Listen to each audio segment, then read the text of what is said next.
Welcome to CyberSessions by CIISec. This episode is about setting up a startup. Enjoy the episode. Hello, I'm Simon Rycroft. I'm CEO of Cyber Risk Management Group, and for this session I'm joined by Robin and Eliza May, and we're going to talk about setting up a cybersecurity startup. Before we do that, let's do some intros. So, Eliza May, who are you? Where'd you come from? Thank you. Hi, I'm Eliza Austin. I'm the CEO of that security company in subsidiary brand PocketSeam. And I'm Robin Oldham, founder and CEO at CIISec. Brill. Let's start with the big question, really, in terms of your journeys and how you got to where you are and why you decided to set up a startup in the first place. So let's start with Robin. So my journey, I suppose, actually, whilst I was at university, I ended up working with a very small business called Multiplay, doing lots of computer games work, or work for computer games companies. So we used to host game servers for Activision and Electronic Arts, Battlefield 1942, those sorts of things. That was my kind of, some of my tech intro, if you like, and small business experience as well. And after that, I joined a company called Detica, who were acquired by BAE, and that's kind of when I put my digital forensics degree to use and kind of thought I should get a proper job, quote unquote, and joined them and ended up leading the cyber consulting practice there for, I was at BAE as it was for a little over a decade in the end. BAE Systems, everyone will know as a big defence company. They make fighter jets and submarines and aircraft carriers and things. They might not also know that the bit that I was in did websites for people like the TfL Journey Planner and the 3 mobile store and lots of other digital transformation and cybersecurity and interesting data problems and things like that. But after a while, BAE, being a big FTSE 25 defence company, wanted big FTSE 25 defence contracts, and they were actually wanting to focus less and less on the commercial side of the business. And I thought, actually, this is kind of, I've been there, done that. I'd rather be doing something else. And around the same time, I had become thoroughly fed up with fear, uncertainty, and doubt, and the amount of FUD that kind of swirls around in the industry. So why did you set up a startup then? But in particular, on the kind of marketing side of it, it was all about kind of fear-based selling and that kind of thing. And I thought there's got to be a different way, better way. End of 2019, founded CIISec around the idea of positive security. Great. Eliza, what's your story? I love that, positive security. So similar in the sense that I also come from a digital forensics background. So that's something quite unique. I don't normally meet people from that same background. And I've worked in cybersecurity for about 10 years now, in various different roles, primarily in the incident response defence arm. Genuinely fascinated by that. Again, similar to Robin, noticed that there was a lot of mis-selling, a lot of poor practices in cybersecurity, not particularly aimed at any particular company that I'm talking about, just the way that products and services are sold, the way that businesses act, the amount of funding that transacts as well creates sort of a Dutch auction of who's best based on what the cheapest price is, or based on, who's got the best marketing team and all these kinds of things, rather than based on business risk or based on cybersecurity risk to a business. So with me and my business partner, what we found is we sort of bonded over the fact that we were really frustrated about the same things, about service delivery and about being on the recipient side of cybersecurity services as well. So we ended up having rants in the pub, and before we knew it, we'd created, back of a fag packet kind of business plan. And we thought we'd just go with it and, see what happened. And in the end, we created that security company and subsidiary brand PocketSeam off the back of those frustrations that I just spoke about. So your frustration is about the nature of the cybersecurity marketplace, and particularly the funding, the dynamic of funding that at least until recently drove that. Let's come back to that shortly. So that's where your business plan started. Was that enough for you? I mean, how did that then evolve into a full business strategy, or did you have enough of a clear goal and a vision that was it? You got started. Yeah, we did. To be fair, we did have a pretty solid, clear goal. So Stephen Ridgway, my business partner, there's 20 of us now, but at the time there was just the 2 of us. He's in his mid-50s, and there's nothing wrong with that. No, not at all. But he's in his mid-50s and he's worked in IT and senior leadership within cybersecurity and network engineering for best part of 30 years. I was at that point several years, and we had totally different ways of looking at things, but we were able to forge these services with our unique sort of perspectives. So you sort of bounced off each other's strengths in a way. Yeah, definitely. So the way that we sort of turned it into a strategy was we genuinely sat down with a whiteboard and a bottle of wine and went, right, what do we not like about the companies we've worked at? Right? What do we not like about the way that they deliver services, the way that they've crafted services, the way that senior leadership prioritise their board staff and customers, image, all those different things. What don't we like about that? What can we learn from it? And we built every service around what we don't like, doing the opposition of that. And it just so happens it has worked. But we did spend our first year playing around with open source tooling, doing some bits of consultancy for free just to see if our unique take on things worked and people liked it. We took that feedback and then sort of started selling. Actually went to market about a year in, and then COVID happened. So it sounds like maybe we'll come back to that too. So it sounds like a fairly sort of natural process that came to you. Talking of bottles of wine, it's been a hell of a job not reaching back here for this afternoon to grab one of these behind me, but never mind, we'll leave that till later. Robin, where did you start with your business plan and shaping out your strategy? So probably not wholly dissimilar, actually. So I didn't have a whiteboard, but I did have a wall in my kitchen with a whole load of Post-it notes on it. And kind of things that I guess you're trying to form a hypothesis, right? What do you think is the case, and what is likely to change or not likely to change, and amongst all of that, where are you hoping to plot your course and find your river of gold, or build a successful business? And there were a couple of other bits and pieces that, when you were talking about what didn't you like, that resonated as well. So one of the things with CIISec at the beginning, I thought consultants don't half bang on about transformation, yet still deliver Word reports, PowerPoint and spreadsheets as the kind of that's the product, if you like, at the end of it. And so how can we do that differently? How can you leave customers with something that doesn't end up on the shelf and get forgotten about 2 weeks later? How do you actually embed some change and leave them with a tool or something that they can pick up and use and own and kind of there's a strong ethical dimension to that, isn't there, really? Yeah, rather than leaving them kind of always looking for what, or leaving you looking for where's the next piece of work and what's the how are they dependent on you, I suppose, rather than that.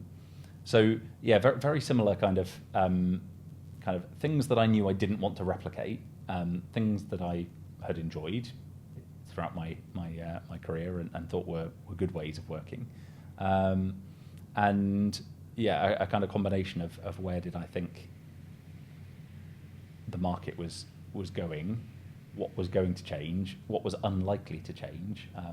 There are 6 or 7 billion people on the planet, and a proportion of them will always want to do bad things. Cybercrime isn't going anywhere. That's an important thing to realise.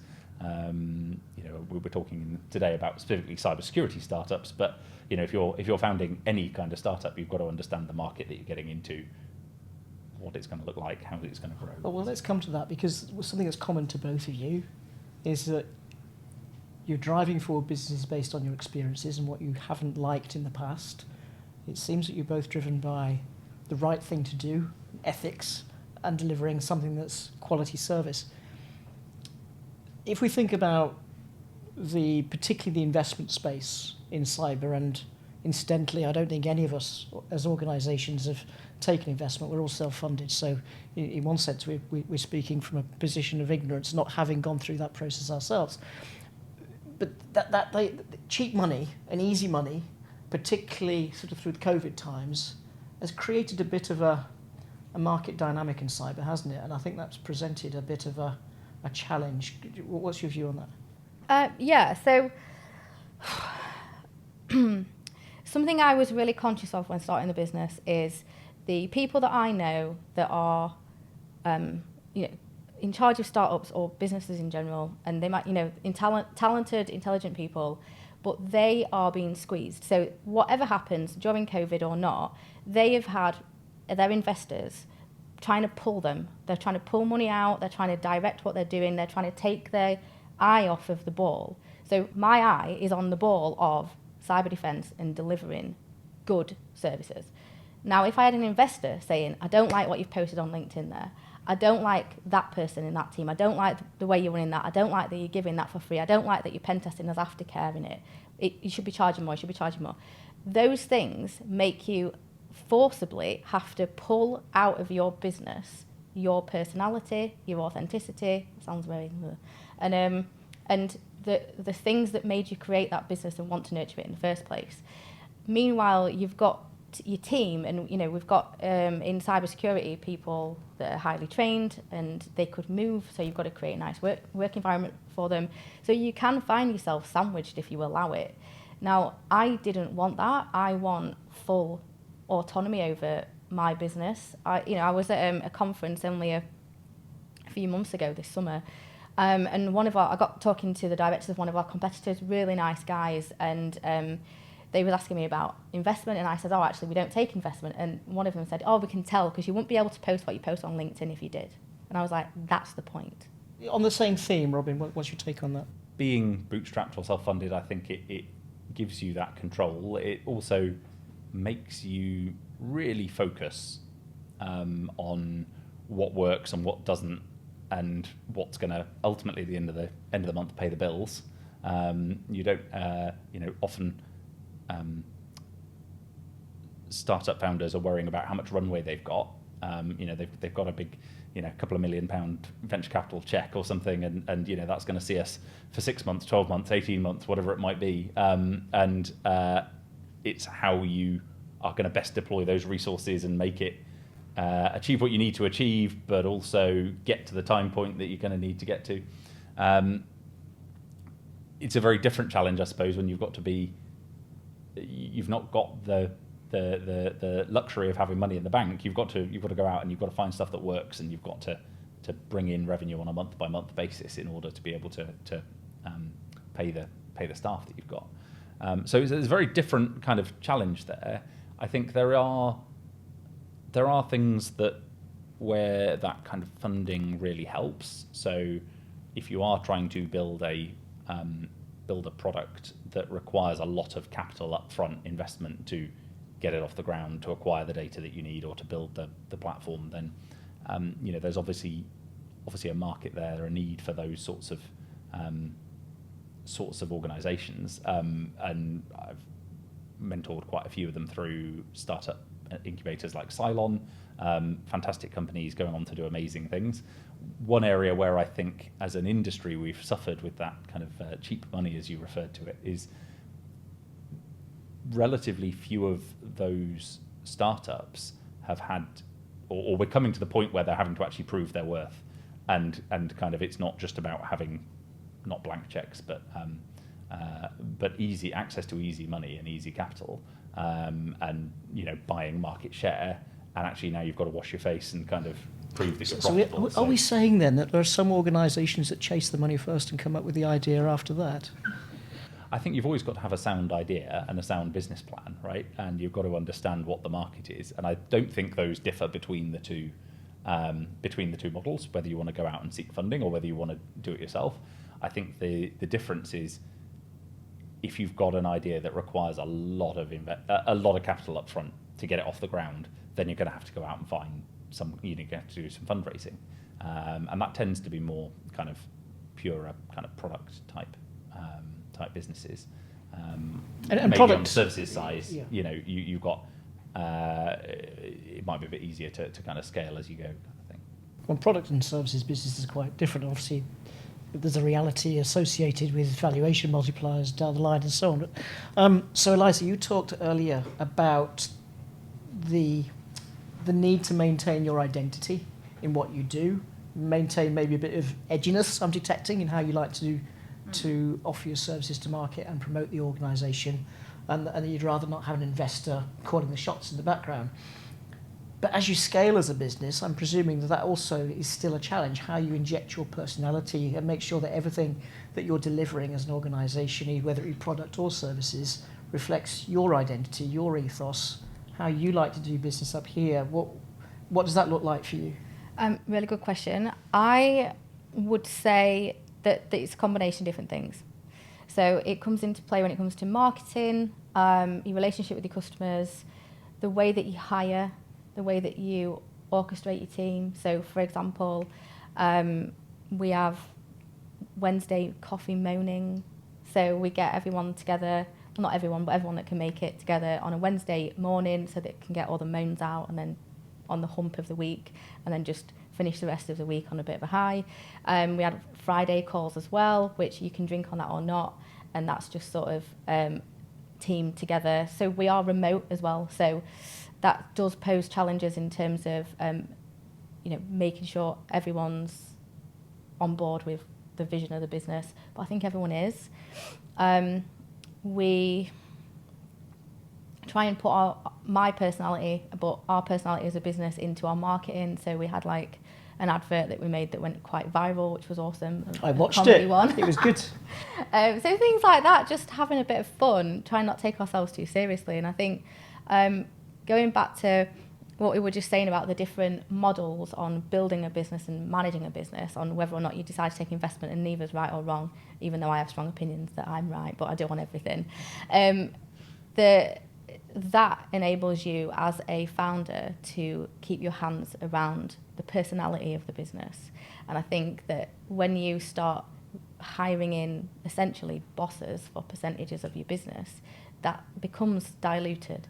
So, for example, we've had multiple people that have approached us from different venture capitalist firms over the years, and we've entertained the idea, and they've come to the table with, we want to change various different things about the brand, we want to get you guys on the channel, we want to get you reselling, and we can see that that's going to dilute what we're good at. And I think knowing what you're good at as a business, like we are solid at SOC and SIEM, we're solid at pen testing and purple teaming, right? So we're not doing phishing assessments. I think those kinds of things can really help you to get your hand around what you do and keep it there. So you mentioned resourcing a little bit earlier. We'll come back to that. But Robin, how do you go about maintaining that secret sauce that's Robin Oldham inside you? It's a really interesting challenge because when you're starting a business, you obviously have hopes and ambitions and dreams about what you want it to become. And there does come a point where it needs to take on a life of its own and kind of live and breathe, and kind of probably some of the best moments this year, I think, as we've kind of grown to being more than 10 people, were where things have happened autonomously that I've not been aware of. Like I've seen the results of them, and you've not freaked out. Yeah, and it's kind of, and that is part of it, right? It's going, actually, this is really cool. It's kind of become self-sustaining, if you like, and it's not wholly reliant. But you need to have that shared set of values and ethos and kind of attitude towards what you're trying to achieve. Otherwise, I think, as Eliza was saying, it becomes quite difficult. You end up kind of diluting that, and you lose some of it. And as a small team in particular, that kind of culture is important, arguably more so than kind of strategy in inverted commas. You obviously want to have a business strategy, but it means different things to different people. And I think sometimes people can become a bit fixated upon strategy as a plan rather than strategy as that set of choices that you've made. These are, again, to your point, these are the things that we're going to do and we're going to do really well. These are the things that we're not going to do, or the places where we're not going to play. And that, again, was another, I think, probably a thing that we share in common, is that kind of focus. So for us, that's around cyber risk and very much positioning ourselves at what I would term the business end of the cybersecurity spectrum. So helping people translate between the world of cyber and the world of business, in inverted commas, and consciously not offering penetration testing services, not doing some of the forensics incident response, despite that being my kind of degree and background, and staying true to that by virtue of that shared shared outlook, if you like, I think is quite important. But presumably that's where the power of partnering with other organisations can come into play. If you do have a client that's looking for a specific service that, off the back of what you're doing, that's not maybe your niche, and I think as a small business, you've got that. Your superpower is agility, right? You can be. There are plenty of times where we've had a conversation with a customer, got them a proposal the same day, and started the following Monday. And there have been 2 or 3 other much larger organisations they've been speaking to who had barely even finished kind of filing the coffee receipt, and kind of adding the opportunity to Salesforce, let alone kind of any internal kind of sign-off process and coming up with a proposal and that kind of thing. We're literally in and delivering the work because we were able to get going. And the other thing that you've got is that kind of like, we're going to be really good at this, and we know where we're not going to be good, and we're going to play nicely with others, and make introductions and find what's best for the customer, which everyone always talks about, but very rarely practices. But it's actually quite liberating when you kind of get to that, because you know that it's not something that you need to waste time on. It's very easy to say yes. It's really hard to say no in anything in life, right? But that's why we're all sat here on a podcast on a... We didn't say no. We didn't say no. It's that kind of... I think knowing where your strengths are, playing to those strengths, knowing others that you can bring in to help fill in some of those weaknesses, or hand off to where there are areas that are that aren't your area of strength is really important. I want to come back to the resourcing question, and then after that I'd like to talk about how we apply good information security practices ourselves, and horrible phrase, eat our own dog food. But let's talk about resourcing and building a balanced workforce first. Sometimes as a smaller organisation it can be difficult to accommodate the breadth of diversity and balance that we'd like when we're looking to fill roles, because sometimes we're only filling one role, we've got very specific requirements. How do you approach that? I just don't think about it, I'll be completely honest. It's probably not the right way to talk about it, but I genuinely don't care. So I have zero interest in who anyone in my team chooses to go to bed, who they choose to go to bed with, what they've got between their legs or not, and what colour they are, what God they pray to, what religion they aspire to be in or work towards. I genuinely don't care, and I don't factor it in. And in doing so, we've ended up, bizarrely, with a very diverse workforce. And I think that not pandering to it, which I get that a lot of bigger businesses do, and they have to publish various different things, and they worry about their reputation if they don't have X amount of whatever demographic. Genuinely just not given it a second thought, and we've ended up with people that are different religions, different cognitive abilities, should I say? I don't even know what the right way to say it is. Different sexes, because we've hired the right person for the role, and it just so happens in doing that we've weirdly ended up with a diverse workforce, but we've not concentrated on it. And I think if we had have concentrated on it, then the people that we would have hired wouldn't have realised the reason we hired them was because they were talented, or they had a lot of potential. That's a really important point, isn't it? I think it is. I have mentioned this before on a podcast, but I was at a financial company and I was working in a network forensics type role, and I found out that I was a diversity hire, and it was soul crushing. It was absolutely awful. So I am vehemently against hiring for diversity-based principles. The only diversity I care about is cognitive diversity, and I don't really care what fleshy package that comes in. Robin, and maybe you can talk a little bit about the role of the Chartered Institute here. Yeah. So I think I'd agree. It's important to. I think the one thing I'd add on to the end of that is that if you've managed to cultivate it, especially as a smaller business, it's more likely to perpetuate it, because people are more likely to, when they are interviewing or if they're finding out about the company or who works there, they're more likely to identify with the people that are already there. So if you've managed to achieve a more diverse or balanced workforce, I think that's a good thing. Whereas if you're looking at a more, it's something that kind of an opportunity or a privilege, I suppose, that you'll have as a smaller team compared to a larger organisation who's got a more pale, male, stale kind of workforce, right? And they're going to struggle, and that's why they need to over-index on how are they going to balance that out. The other thing that I've found in the last, it's probably the last 2 or 3 years in particular, is a real emphasis on certs and certifications in inverted commas for entry-level roles, which is a real gripe of mine, probably more so than on the diversity side of things, actually, which is that encouraging people or suggesting that people need to go out there and get 1, 2, 3, 5 different badges before they can even be considered for an entry-level position or to stand out for entry-level positions, I think is a really really toxic and unhelpful trait of our industry, frankly. So we don't look for any of those. That's kind of there near the top of our job description is, we don't expect you to have these things because we care about your attitude and your aptitude and what you're going to bring to our team, and then we're going to teach you the stuff that you need to know. And that's where the Chartered Institute of Information Security comes in. So all of our consultants we encourage to become members, and if you're sort of more junior hires, then we encourage you to join the Associate Development Programme, ADP, to help fill in some of those blanks, and being, I suppose, corporate members as well gives us access to like the skills and the capabilities frameworks and that kind of stuff.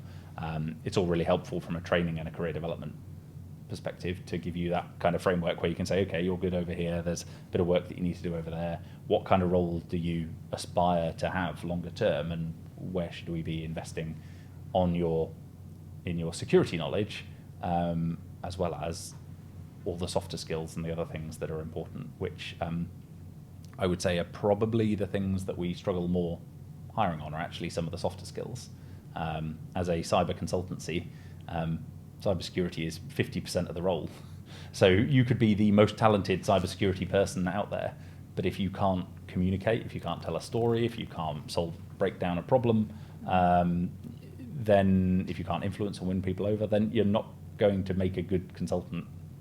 And that isn't to say that the cybersecurity industry isn't for you, but you're not going to succeed in as a cyber consultant in our organisation, right? You may be looking in-house or for some other kind of position. So getting that balance of softer skills as well, I think, is really important. I can echo what you've just described completely in my own organisation. We had a new team member join earlier this year. He joined us he's early on in his career, he joined us from the lifeboat service, then the prison service. Okay, did a little bit of GRC work as well. The big thing, an amazing communicator. And he's on the ADP programme, and that's where the Chartered Institute really demonstrates its collective power, I suppose, as an industry body. One last topic before we close then, because we are in the business of offering security-focused services and products to our customers. We've spoken a little bit before the podcast, Robin, and you talked about the security poverty line. Tell us a bit more about what you mean by that. So the security poverty line is where smaller organisations struggle to achieve the level of protection that they need by virtue of how vendors price their services or their products, right? And you're literally priced out of the market, or it's not been designed for you as a small business. And often you see that with a single sign-on or a multi-factor authentication. So there's a website called sso.tax, which lists out where, in order to get MFA or single sign-on, what the markup and the premium is to go from the basic plan that most small businesses are going to want to the large enterprise plan which supports MFA. And some of those were on like customer relationship management, CRM platforms, where you're going to put loads of people's data. When I was starting Cydia, I was looking around, like, great tool, amazing functionality, right, what does it cost? Yeah, okay, right, it's £100 a month. Okay, great. What if I want to turn on MFA? Oh, it's £1,000 a month. Like, that's the only feature that I want from that package, and it's been done from that perspective of trying to extract. People know that it's important, and they're trying to extract value out. So that can be really important, as can kind of minimum kind of purchase values and things like that. So we felt that we needed to have a good handle on device management as a cybersecurity company, that patches were going to be applied routinely and regularly, and that if we're going to go into an organization and provide advice and guidance and say, hey, you should do this, and you should patch things, and you should have control over the configuration of your devices, and you should know what people are doing, we should probably be doing it ourselves as well. And at that point, there were 4 of us starting a 5th person who was going to be starting remotely, so we wanted to have something that you could roll that out. We've ended up paying for a solution that the smallest level they go down to is 25 seats. So on one hand, my IT device management cost isn't going to change for some time, but essentially we're paying 5 times over for that functionality to be able to achieve the same result. So I think there's a lot which isn't to say that businesses are obviously in the business of trying to make money, but it's also about considering who you're marketing for. And I think a lot of organizations, especially startups, come in and kind of go, right, we're going to focus on the big enterprise. They're the people we're going to design for. They're the people we're going to build it for, and that's how we're going to model everything commercially and how we're going to sell to. And there's a massive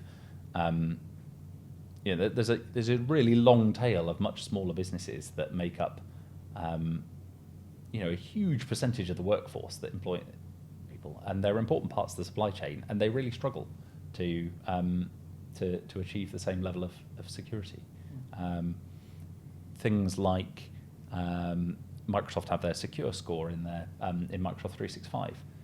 They have the ability to also report on CyberSessions, which is explicitly for small and medium-sized businesses. I think you've got to have an E3 or an E5 license in order to unlock that as a capability. Why is that not part of Microsoft 365 Business Premium or Business? There's a whole load of things that I think we need to, as an industry, look at. And maybe someone from Microsoft is listening.